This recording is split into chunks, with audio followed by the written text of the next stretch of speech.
डालो हार सही। अरे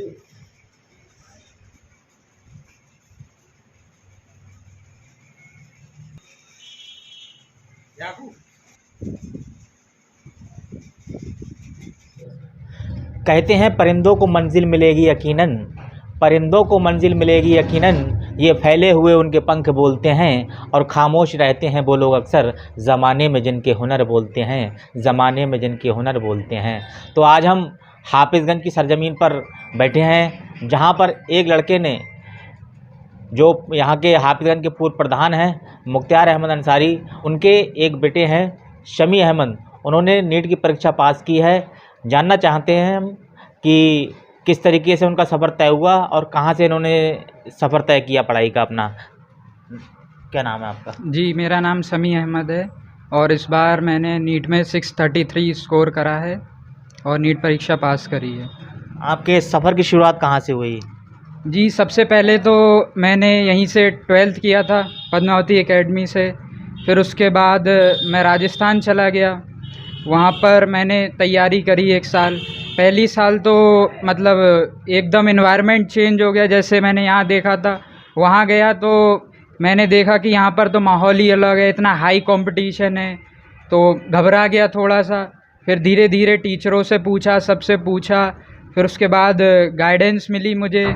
तो पहला अटैम्प्ट था मेरा, उसमें क्या हुआ मतलब उतना अच्छा स्कोर नहीं कर पाया मैं। फिर 1 साल मैंने और तैयारी करी थी, बहुत जम के तैयारी करी थी, मुझे पूरा कॉन्फिडेंस था पिछली साल।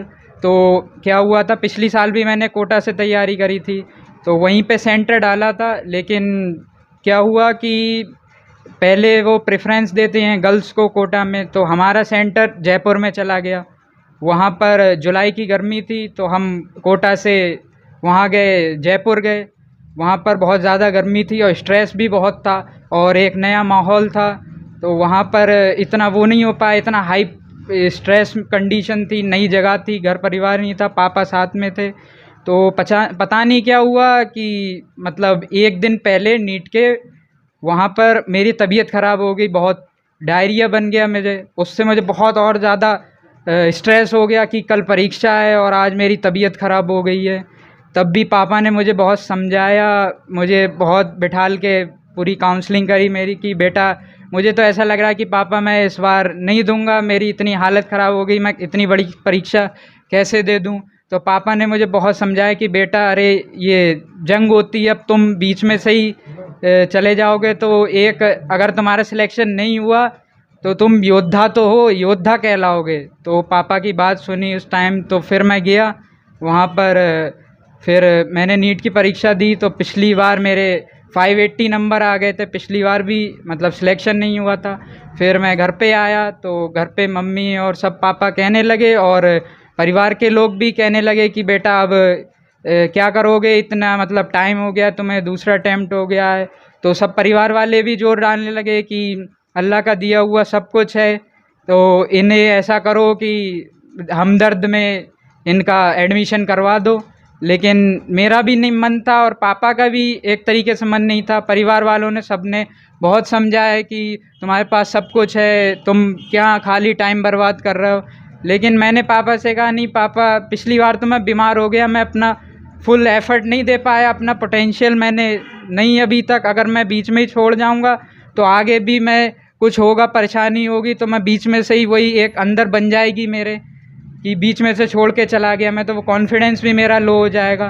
तो नीट की परीक्षा के 7 महीने बचे थे तो परिवार वाले कह रहे कि खाली तुम भी ये करवा रहे हो, खाली टाइम बर्बाद होगा, ये होगा वो होगा, नहीं हुआ अगली साल तो क्या करोगे, तो भी तुम्हें प्राइवेट ही करवाना है। लेकिन पापा ने भी और मैंने कहा कि एक मौका पापा और दे दो मुझे, घर वालों को समझाया। फिर मैं चला गया तो मैंने वहाँ पर मेहनत करी, सारी जितनी गलतियाँ थी पिछली साल मैंने जो गलतियाँ करी थी उस पर मैंने सुधार करा, अपनी कॉपी बनाई एक, उसमें पिछली साल मेरा सिलेक्शन क्यों नहीं हुआ ये सारी मैंने डिटेल लिखी, एक एक चीज़ बात लिखी कि किन कमी, मेरा कौन सा सब्जेक्ट वीक है, किस में मैं वीक रह गया, उन्हीं पे मैंने फोकस करा। उसके बाद मैंने कही थी अब मैं घर पे ही सेंटर डालूँगा, क्योंकि वैसे ही इतना स्ट्रेस होता है और परिवार वालों से दूर, तो मैंने पापा से कह दी कि पापा इस बार मैं घर से ही दूंगा। तो यहाँ आया, मम्मी ने सबका प्यार मिला, सब ने समझाया, बहुत स्ट्रेस कम करा, स्ट्रेस लेवल कम करा। उसके बाद मैं एक फ्री माइंड से मैं पेपर देने गया कि होगा तो हो जाए, ठीक है, नहीं तो कोई टेंशन नहीं है। मतलब बिल्कुल माँ बाप ने और सब ने इतना स्ट्रेस फ्री कर दिया कि मुझे बिल्कुल भी स्ट्रेस नहीं हुआ, और उस स्ट्रेस फ्री कंडीशन में मैंने पेपर दिया और इतना स्कोर करा मैंने। कितना रैंक आया है आपका? जी, मेरी रैंक 12,000 है। नंबर कितने आए हैं? नंबर 633 आए मेरे। तो ये थे मोहम्मद शमी, कुछ भी ना पूछकर सब कुछ बता दिया इन्होंने। इतने परफेक्ट लड़के हैं ये कि सब एक सांस में बता दिया है। हमारे साथ हाफिज़गंज के पूर्व प्रधान मुख्तार अहमद अंसारी और शमी के वालिद साहब हमारे साथ मौजूद हैं। हम इनसे भी जानना चाहेंगे कि अवतार चढ़ाव आए बच्चे के पढ़ाने में। जी, स्वागत है आपका कारवा टीवी में। जी, सबसे पहले तो मैं आपका बहुत बहुत स्वागत करता हूं। आप मेरे यहाँ आए, और अभी जो मेरे बेटे के बारे में आपने सवाल किया था, मैं भी कुछ कहना चाहता हूं कि मेरा बेटा बहुत होनहार है, बहुत मेहनती है। आज मुझे अंदर से बहुत अच्छा फील हो रहा है कि मेरे बेटे ने मेरा नाम ऊंचा कर दिया। और ज़िंदगी एक संघर्ष का ही नाम है। मैं कदम से कदम मिलाकर के, जैसे गार्जियंस को रहना चाहिए अपने बेटों के साथ, बच्चों के साथ, वैसे ही मैं रहा। बीच में जितने भी उतार चढ़ाव आए इनकी पढ़ाई में, मैं इनके साथ रहा।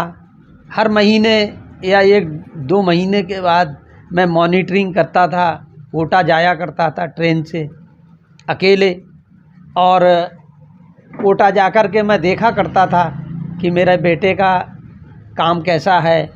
मकान मालिक से पूछता था, मेरे बेटे का कोई दोस्त तो था नहीं,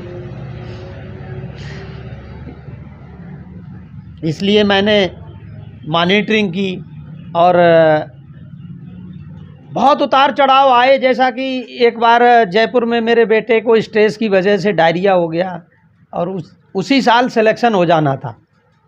मैंने बहुत समझाया कि बेटा कोई कमी नहीं है, आपकी मम्मी टीचर हैं, मैं भी खेती किसानी करके अच्छा कमाता हूँ, कोई कमी नहीं किसी तरह की, क्यों परेशानी उठा रहे हो।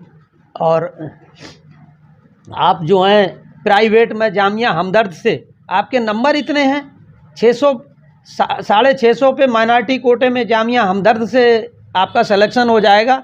दिल्ली का अच्छा कॉलेज है, आपको मिल जाएगा। पैसे की व्यवस्था तो मैं कर ही दूंगा हर तरह से। लेकिन मेरे बेटे ने एक बात कही मुझसे कि पापा अगर प्राइवेट करवाया तो लोग कहेंगे कि पैसे के बल पे डॉक्टर बन गया है। 6 महीने का टाइम बचा है सिर्फ, और 6 महीने में एक मौका मुझे दे दो। और मैंने मौका जो दिया अपने बेटे को, तो इंशाअल्लाह मेरे बेटे ने जो उसके अंदर तमन्ना थी वो उसने पूरी करके दिखाई। तो मैं और बच्चों को भी ये संदेश देना चाहता हूँ, गार्जियंस को ख़ास तौर से ये संदेश देना चाहता हूँ कि बच्चों का अपने साथ निभाएं, अपने बच्चों पे दोष ना दें। बच्चे एक फसल की तरह होते हैं, उनके साथ कदम से कदम मिला कर के चलें। और ज़िंदगी में जब कभी भी बच्चों में उतार चढ़ाव आता है तो एक सहारा बन जाएं। यानी बच्चा अगर रास्ता भटकता है तो माँ बाप की ड्यूटी है कि वो उसे भटकने से बचा लें। और जिनके माँ बाप अपने बच्चों पे ध्यान नहीं देते हैं और उनकी संगति इधर उधर थोड़ी बहुत हो जाती है तो वो बेचारे रास्ता भटक जाते हैं। तो मेरा माँ बाप से कहना है कि बच्चों को बिल्कुल अकेला ना छोड़ें, उनके साथ कदम से कदम मिला के ज़िंदगी गुजारें, वही बच्चे कामयाब होंगे। गार्जियंस का जो फ़र्ज़ है वो गार्जियंस निभाएं, और जो उनके बच्चों का फ़र्ज़ है वो बच्चे निभाएं। मेरा बेटा एक होनहार बेटा है और उसने बहुत नाम कर दिया है। लोग कहते हैं कि पैसे वालों के बच्चे कामयाब नहीं होते हैं, अक्सर झोपड़ी से बच्चे निकल के आते हैं। और नवाबगंज में ज़्यादातर बच्चे MBBS जो हुए हैं वो अक्सर गरीबों के बच्चे हुए हैं। वैसे तो मैं भी कोई बहुत पैसे वाला नहीं हूँ, लेकिन अल्लाह के करम से थोड़ा सही सलामत है मेरा हिसाब किताब। लेकिन मेरे बच्चे ने नीट परीक्षा में सफलता हासिल करके ये साबित कर दिया है कि अमीरी और गरीबी कोई मायने नहीं रखती है। सफलता उसी के साथ होती है जो मेहनत करता है, जो लगन के साथ रहता है। बस मेरा तो यही कहना है। बहुत अच्छी बात कही मुख्तार प्रधान जी ने। बने रहिए कारवां टीवी में। कैमरामैन मोहम्मद असगर के साथ रियाज गुड्डू अंसारी।